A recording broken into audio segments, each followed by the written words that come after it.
علیکم ورحمۃ اللہ نحمدہ ونصلی علی رسولہ الکریم اما بعد فاعوذ باللہ من الشیطان الرجیم بسم اللہ الرحمن الرحیم رب اشرح لی صدری ویسر لی امری واحلل عقدۃ من لسانی یفقہوا قولی۔ سورہ المائدہ آیت نمبر 105 سے کرنا ہے۔ یا ایہا الذین آمنوا علیکم انفسکم، اے ایمان والو اپنی فکر کرو جب تم راہ راست پر چل رہے ہو تو جو شخص گمراہ رہے اس سے تمہارا کوئی نقصان نہیں۔ اللہ ہی کے پاس تم سب کو جانا ہے، پھر وہ تم سب کو بتلا دے گا جو کچھ تم سب کرتے تھے۔ تو یہاں پر دراصل کیا فرمایا جا رہا ہے کہ تم پر اپنے ہی نفسوں کی ذمہ داری ہے۔ اور یہاں پر لیکن یہ یاد رکھو کہ اس سے یہ مطلب نہیں ہے کہ جو گمراہ ہو گیا تو تمہارا کوئی نقصان نہیں جب تم ہدایت پر ہو، کہ انسان امر بالمعروف اور نہی عن المنکر نہ کرے، بلکہ امر بالمعروف اور نہی عن المنکر تو ہر مسلمان پر ایک یعنی کہ ایک حد تک ذمہ داری ہے اس کی، ٹھیک ہے۔ یہ بالکل ایسے ہی ہے جیسے نمازوں کو قائم کرنا، زکوٰۃ کا ادا کرنا اور امر بالمعروف اور نہی عن المنکر بھی دین کا حصہ ہے۔ جب کوئی امت مسلمہ میں داخل ہو گیا تو یہ اس پر بھی فریضہ ہے۔ ہاں اس کی نوعیت ڈیفرنٹ ہوتی ہے کہ آپ کس طرح کے حالات میں ہو، لیکن کیونکہ آپ یہ دیکھو کہ جب مسلمان یہ فریضہ ہی ترک کر دے گا کہ امر بالمعروف اور نہی عن المنکر نہ کرے تو وہ تو خود بھی ہدایت پر کیسے قائم رہے گا، ٹھیک ہے۔ تو یہاں پر مطلب یہ ہے کہ ابلاغ دین تو تمہاری ذمہ داری ہے، لیکن لوگ راہ راست پر آتے ہیں یا گمراہ رہتے ہیں وہ تمہاری ذمہ داری نہیں ہے، یعنی تم ان کے نگران نہیں ہو، تمہیں ان کا نگرانی کرنے والا نہیں بنایا گیا، ٹھیک ہے۔ تو ذمہ داری کس چیز کی ہے تم پر؟ یا ایھا الذین آمنوا علیکم انفسکم، تم پر تمہارے نفسوں کی ذمہ داری ہے۔ تم ذمہ داری کا مطلب یہ ہوتا ہے کہ تم اللہ کے ہاں اپنے نفس کے لیے جواب دہ ہو کہ تم خود کیا کر کے آئے ہو، ٹھیک ہے۔ اب جب تم دوسروں کو سمجھاؤ گے اور ان کو ابلاغ دین کر دو گے، اس کے بعد لا یضرکم من ضل اذا اہتدیتم، تو وہ راہ راست پر آتے ہیں یا نہیں آتے، گمراہ ہو جاتے ہیں، لیکن تمہیں اس کا نقصان نہیں پہنچے گا اگر تم ہدایت پر ہو، ٹھیک ہے۔ تمہیں نقصان کس چیز کا ہوگا؟ جب تم نعوذ باللہ خود بہک جاؤ، ٹھیک ہے۔ تو یہاں پر مطلب کیا ہے کہ بعض اوقات کیا ہوتا ہے کہ جب ہم لوگوں کو دین کی راہ کی طرف بلا رہے ہوتے ہیں نا تو ہم ان کی ذمہ داری لے لیتے ہیں، حالانکہ ان کی ذمہ داری ہم پر نہیں ڈالی گئی۔ اور یہ چیز انسان کو بہت سکون دیتی ہے کہ یعنی بیچ کی راہ پر پھر انسان رہتا ہے کہ ہم نے ان کو ان کے حال پہ بھی نہیں چھوڑنا، امر بالمعروف اور نہی عن المنکر کرتے رہنا ہے، لیکن اس میں اپنی جان کو ہلکان بھی نہیں کرنا۔ اگر وہ نہیں مانتے ہیں تو اللہ سبحانہ تعالیٰ خود ان پر نگران ہے۔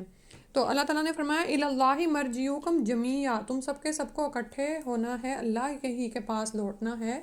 فینبئکم بما کنتم تعملون، تو وہ تمہیں بتا دے گا جو کچھ تم عمل کرتے رہے ہو، یعنی اللہ سبحانہ تعالیٰ ہی تم پر نگران ہے اور اللہ ہی انسانوں کو اجر اور سزا دینے والے ہیں۔ اس کے بعد فرمایا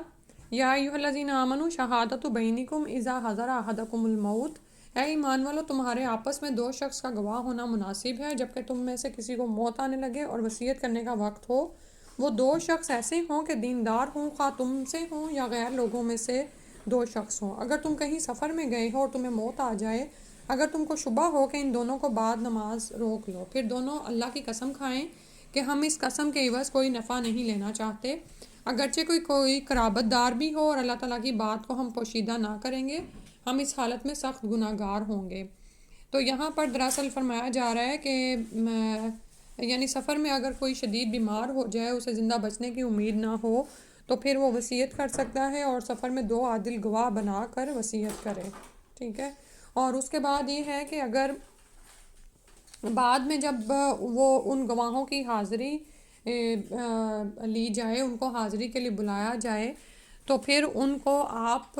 اللہ کی قسم دلوا کر بھی ان سے گواہی لے سکتے ہو اگر تمہیں شک ہو کہ وہ اس گواہی کو ٹھیک طرح سے ادا نہیں کر رہے،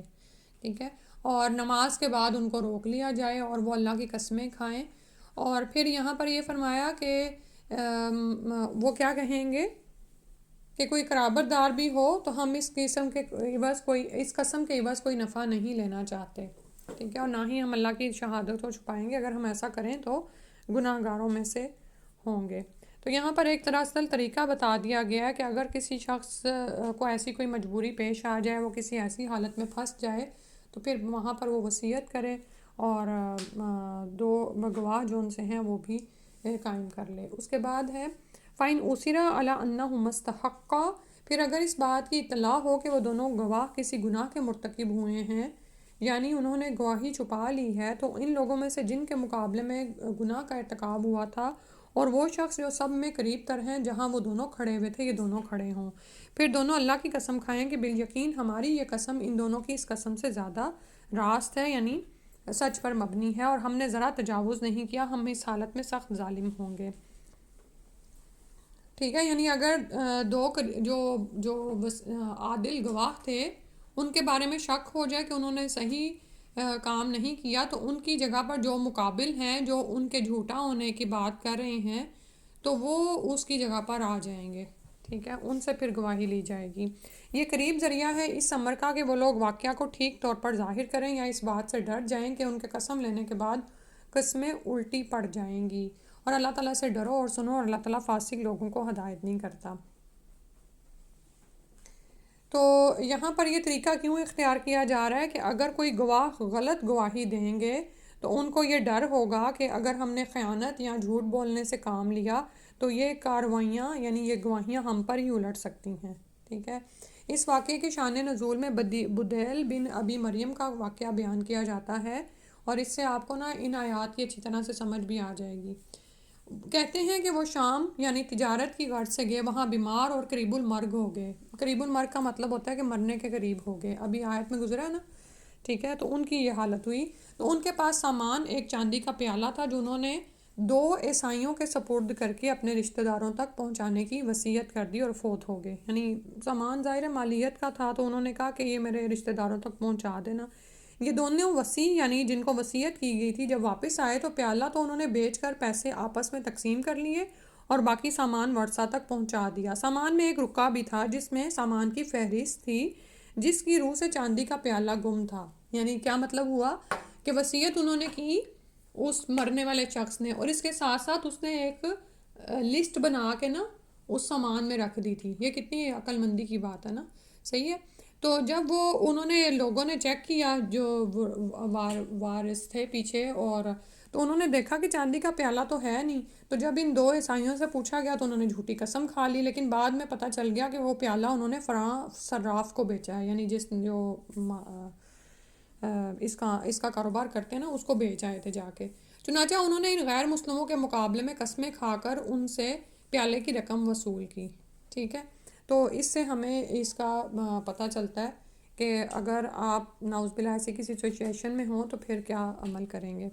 اس کے بعد ہے جس روز اللہ تعالیٰ تمام پیغمبروں کو جمع کرے گا پھر ارشاد فرمائے گا کہ تم کو کیا جواب ملا تھا، وہ عرض کریں گے کہ ہم کو کچھ خبر نہیں، تو ہی پوشیدہ باتوں کو جاننے والا ہے۔ انبیاء علیہ السلام کے ساتھ ان کی قوموں نے اچھا کیا یا برا کیا، جو بھی معاملہ کیا اس کا علم یقیناً انہیں ہوگا، لیکن وہ اپنے علم کی نفی یا تو محشر کی ہولناکی اور اللہ جل جلالہ کی ہیبت اور عظمت کی وجہ سے کریں گے، یا اس کا تعلق ان کے فوت ہونے کے بعد کے واقعات سے ہوگا، ٹھیک ہے۔ یعنی حشر کے دن کی ہولناکی اتنی زیادہ ہے کہ انبیاء بھی اس دن جو ہیں وہ ڈرے ہوئے ہوں گے، وہ کہیں گے لا علم لنا انکا انت علام الغیوب، یا پھر یہ اس بات سے متعلق ہے کہ جب انبیاء فوت ہو جاتے ہیں تو انہیں غیب کا علم نہیں ہوتا، انہیں نہیں پتا کہ ان کی قوم ان کے بعد کیا کرتی ہے، ٹھیک ہے۔ تو انبیاء کو تو جتنا کچھ علم ہوتا ہے ان کا تعلق ان امور سے ہوتا ہے جو فرائض رسالت کی ادائیگی کے لیے ضروری ہوتے ہیں، اور اس سے بھی ان کو بذریعہ وحی کے آگاہ کیا جاتا ہے، ٹھیک ہے۔ تو اللہ سبحانہ و تعالیٰ ہی کو ہر چیز کا علم ہے، تو وہ اللہ ہی کی طرف بات کو لوٹائیں گے کہ تو ہی غیب کو جاننے والا ہے۔ پھر آگے فرمایا جبکہ اللہ تعالیٰ ارشاد فرمائے گا کہ اے عیسیٰ ابن مریم میرا انعام یاد کرو میرا انعام یاد کرو، میری نعمت یاد کرو جو تم پر اور تمہاری والدہ پر ہوا جب میں نے تم کو روح القدس سے تائید دی۔ روح القدس سے مراد جبریل علیہ السلام ہے۔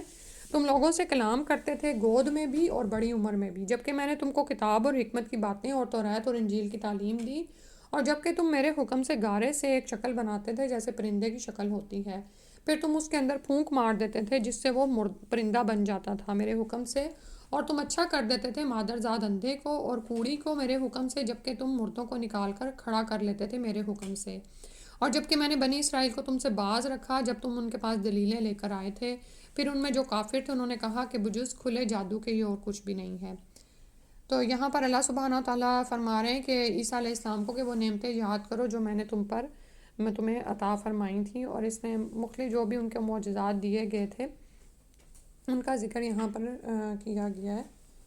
اور آپ جب ترجمہ یاد کریں گے تو آپ یہ دیکھ لینا، اس قال اللہ یا عیسیٰ ابن مریم، جب کہا اللہ سبحانہ و تعالیٰ نے عیسیٰ ابن مریم کو اذکر نعمتی علیکا،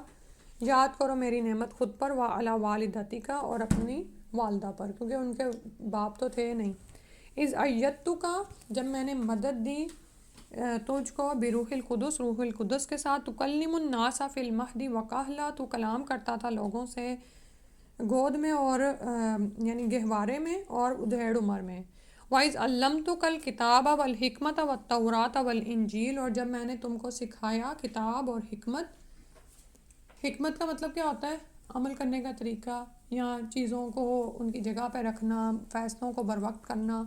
ٹھیک ہے، اور اس سے مراد کتاب پر عمل کرنے کا طریقہ بھی ہوتا ہے، ٹھیک، وَالتَّوْرَاةَ وَالْإِنجِیلَ، اور توریت اور انجیل،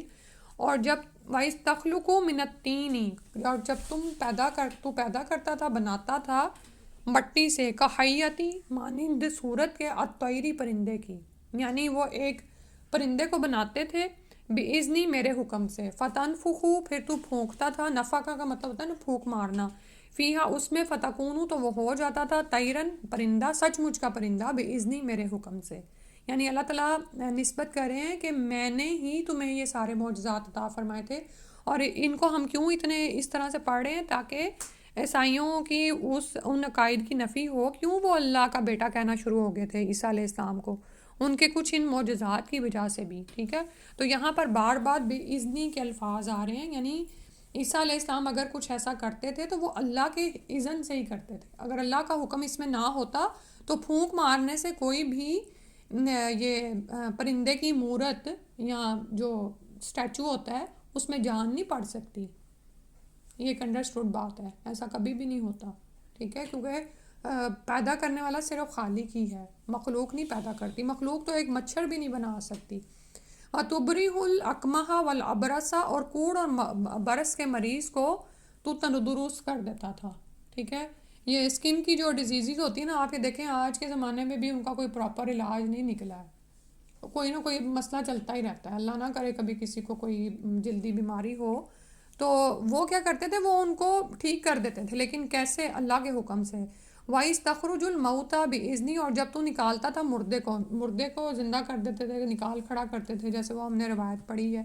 تو اس میں بھی کیا ہے، وہ بھی اللہ کے حکم سے ہی ہوتا تھا، وَإِذْ كَفَفْتُ بَنِي إِسْرَائِیلَ، اور جب میں تجھے کافی ہو گیا بنی اسرائیل کے مقابلے میں، ان کا إِذْ جِئْتَهُم بِالْبَيِّنَاتِ، جب آپ ان کے پاس روشن نشانیاں لے کر آئے، تو اللہ سبحانہ وتعالیٰ نے کس طرح سے عیسیٰ علیہ السلام کو آسمانوں پر اٹھا لیا، ٹھیک ہے، کیونکہ انہوں نے کیا کیا، فَقَالَ الَّذِينَ كَفَرُوا مِنْهُمْ، تو ان میں سے کافر لوگ کہنے لگے،